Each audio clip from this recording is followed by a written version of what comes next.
Uma quinta-feira em Jacarezinho. A operação.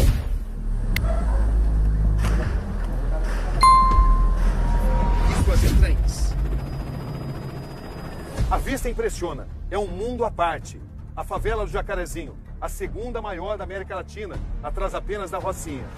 Em população, é a 7ª da América Latina, mas é em extensão territorial que atinge a 2ª posição. Com isso, vem também muitos problemas sociais. Aqui vivem cerca de 80 mil pessoas, uma imensidão a perder de vista. Uma comunidade para sempre marcada pela operação de quinta-feira, para o bem e para o mal. Os tiros intermináveis e fuzil. Vai dar na laje.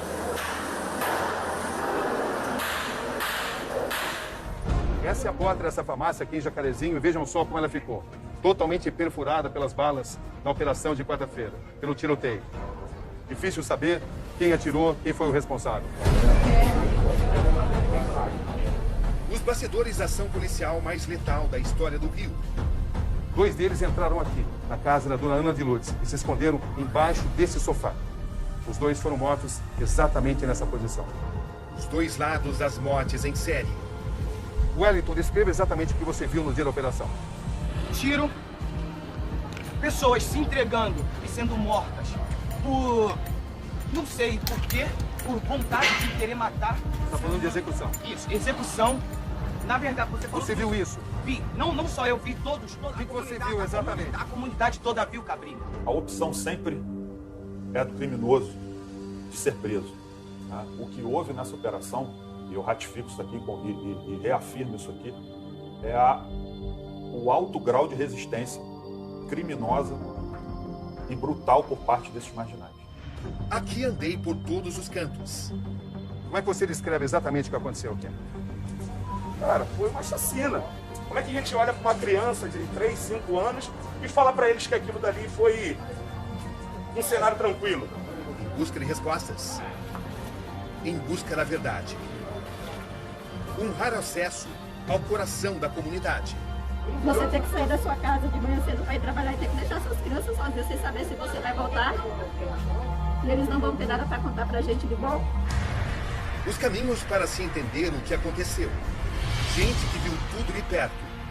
O que a senhora viu que marcou mais para a senhora?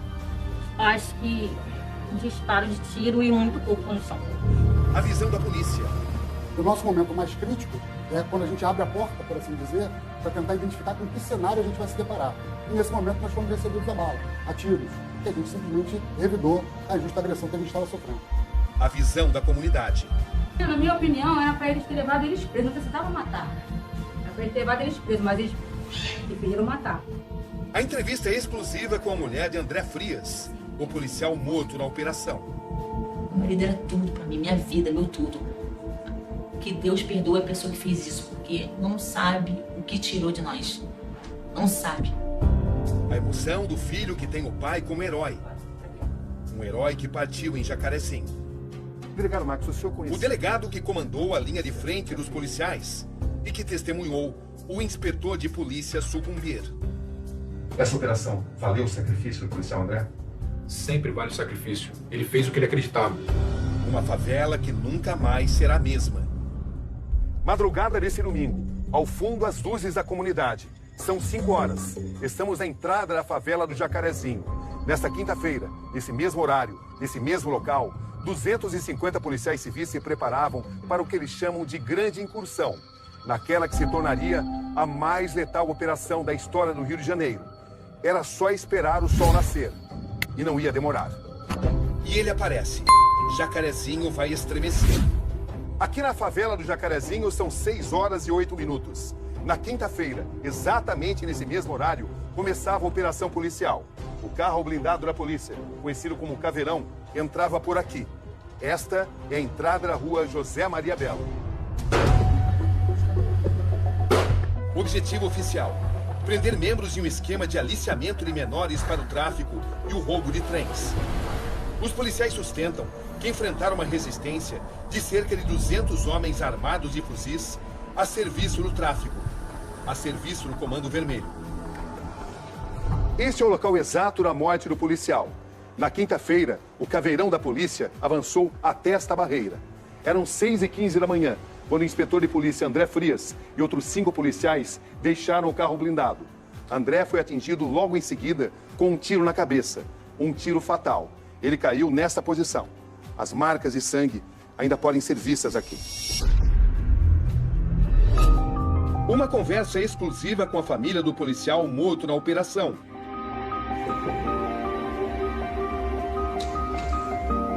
Jaqueline, boa noite. Obrigado por me receber. Meus sentimentos. Posso entrar? Com licença. Jaqueline, que pessoa e que profissional era o André? Excelente no que fazia. Responsável no que fazia. Amava o que fazia. E ele tinha orgulho de ser policial? Muito orgulho. Muito orgulho. Ele falou assim, meu amor, se em outras vidas eu vou vir policial, que é o que eu amo. No celular recuperado do policial morto, imagens de uma trajetória. Da prisão de suspeitos a operações na mesma Jacarezinho. Missões tão arriscadas quanto a fatal de quinta-feira. O que você sabia sobre a operação que ele ia realizar? Não sabia nada. Ele não falava em casa? Não. Nesse dia, o que ele disse? Amor, amanhã eu tenho operação cedo. Tá, amor. 3h30 eu tenho que estar saindo de casa. Ele voltou e me deu um abraço. E deu um abraço dele gostoso. Ele me olhou assim, diferente. Mas eu fiquei assim, não percebi tanto e fui embora. Na mesa, as marcas das principais conquistas do policial morto. Também aparece Ozzy, o cachorro de estimação do policial. Quando é que a senhora ficou sabendo da morte dele? Quando eu cheguei no hospital. Que hora? Mais 8 horas. 8 horas por aí. Um guardador de carros. Ele falou, gente, já tem um morto aí. Tem um policial morto aí. Assim que eu fiquei sabendo. E daí em diante, muitas pessoas já mandaram muitas coisas pra mim, mas eu não fiquei focada nisso. Eu tô só procurando saber o porquê. Eu não sei o que aconteceu. Não sei como ele morreu, como ele foi alvejado. Eu sei, assim, não sei como foi a estratégia lá do início que foi. Não sei ainda. Que tipo de sentimento predomina na sua mente nesse momento? Saudade? Vingança? Saudade. A saudade, eu ainda posso falar assim, eu nunca vi minha ficha pra mim falar assim, eu tô com saudade. Eu não tô acreditando que eu perdi meu marido. Incredulidade. Eu tô com vontade assim, de ir pra um lugar e gritar o nome dele, falar o porquê.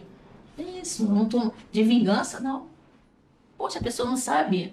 A pessoa que tirou a vida do meu esposo não sabe o que ele tirou da terra. A vingança não toma conta do seu coração? Não toma conta do meu coração. Não toma conta do meu coração. Era o menor pai do mundo. Eu não tinha outro igual. Me dava carinho, força, me ajudava nos estudos. O que ele falava do trabalho dele, Nicolas? Que era muito arriscado, que não podia ter perdido a vida. E você sempre vai ter muito orgulho do seu pai? Muito. Sempre. O que a senhora quer mostrar? Essa mesa de café de manhã.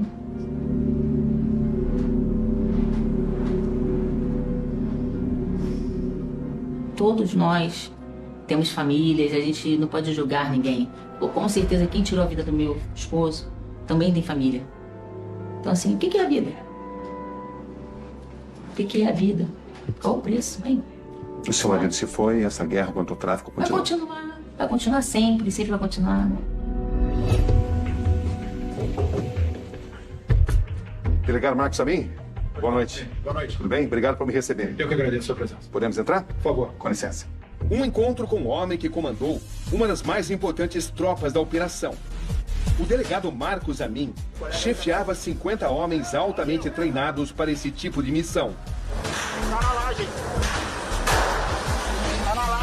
Delegado Marcos, o senhor conhecia bem o inspetor de polícia André Frias? Conhecia bastante o André. O André sempre foi um inspetor ligado à área operacional, na área que eu mais me identifico. Então a gente já teve algumas operações antes de vir a trabalhar junto agora na Delegacia de Combate às Drogas. No momento em que o policial André Frias foi morto, o senhor estava com ele? Estava lado a lado, né? A gente estava no meio da patrulha, havia 5 policiais à nossa frente e ele era como se fosse um policial que estava fazendo a minha segurança, porque o comando da patrulha fica no meio para poder gerir ali a progressão dos policiais. Em que circunstância o inspetor de polícia André Frias foi morto na operação? Nós entramos na comunidade dentro de um veículo blindado, nós nos deparamos dentro do blindado com uma barricada, né, um trilho de trem concretado no chão. Nós então desembarcamos 8 policiais para poder dominar aquele terreno, para que pudéssemos, de alguma forma, tentar tirar aquela barricada para o blindado passar.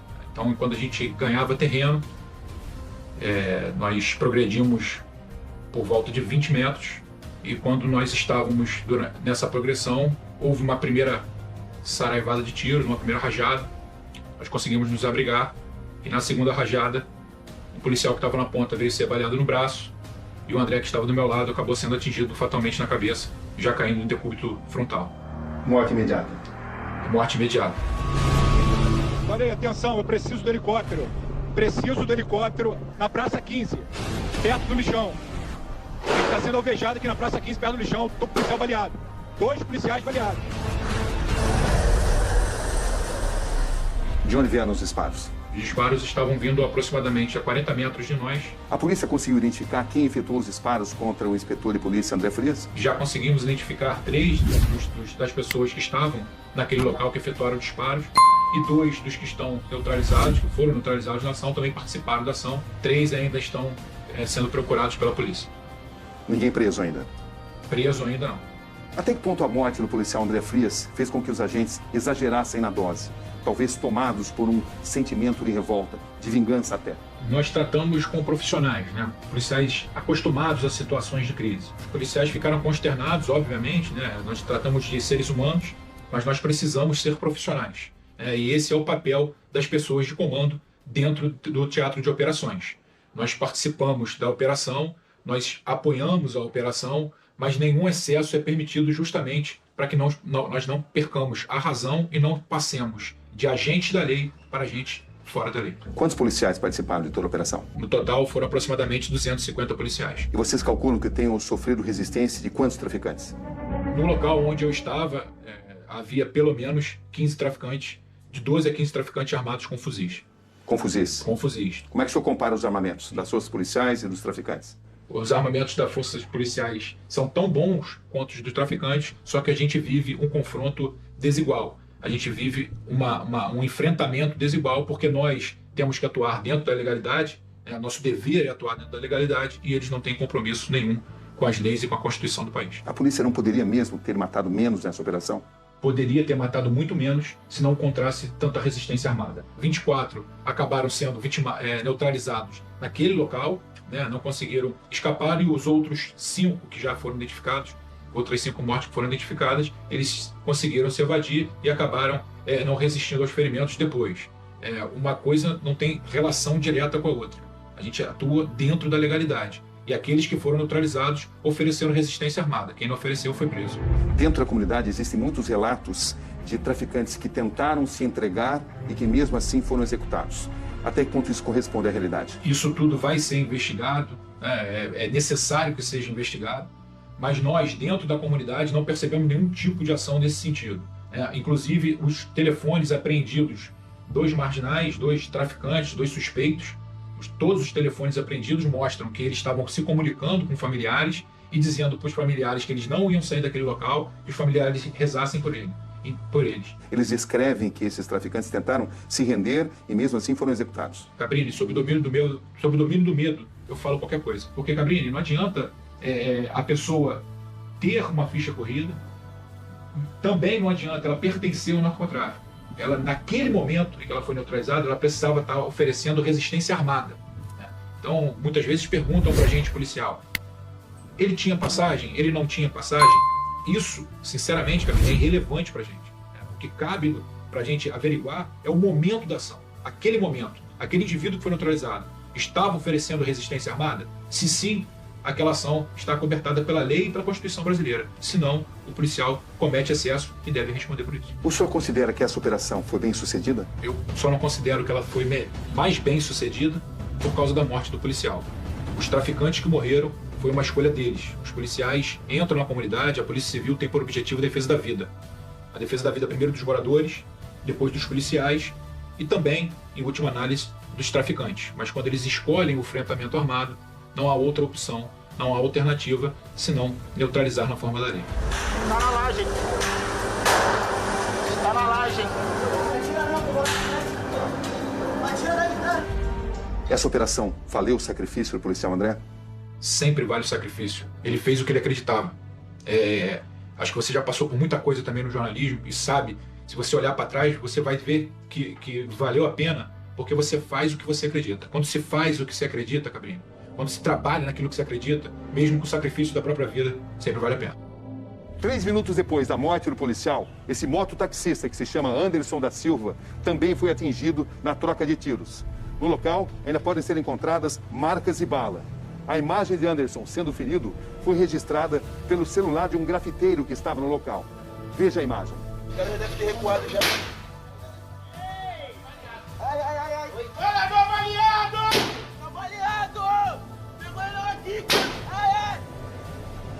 Anderson, você pode relatar o que aconteceu exatamente? Por volta de 6h11 da manhã, eu fui atingido por uma bala perdida, não, achada, aqui no mototáxi. Esse é o ferimento? É o ferimento. Tiro de fuzil? Tiro de fuzil. E como é que você está agora? Tô mal, né, cara? Muita dor, vontade de trabalhar. Hoje só peço que Deus conforte corações de todas as mães que perderam seus filhos nessa guerra. São muitas as histórias de uma quarta-feira que jamais vai ser esquecida. Um dia de dor, um dia de impotência e um dia de muitos questionamentos. Aqui nós vamos encontrar a manicure Mayra. Você é a Mayra? Sim. Tudo bem, Mayra? Tudo. Boa tarde. Você pode me contar o que você viu, o que você testemunhou? Sim. Eu moro aqui há bastante tempo e no dia eu escutei muito disparo. Eu estava com a minha filha em casa. Eu escutei muito disparo. A minha filha também escutou. A gente sentada no banheiro, eu e ela virava para mim e perguntava: mamãe, acabou? Eu tô com medo. O que a senhora viu que marcou mais para a senhora? Acho que disparo de tiro e muito corpo no chão. Corpo de pessoas jogadas no chão. Muito sangue que tinha no bico, muito sangue. A senhora é a mãe dela? Sim. O que a senhora viu no dia?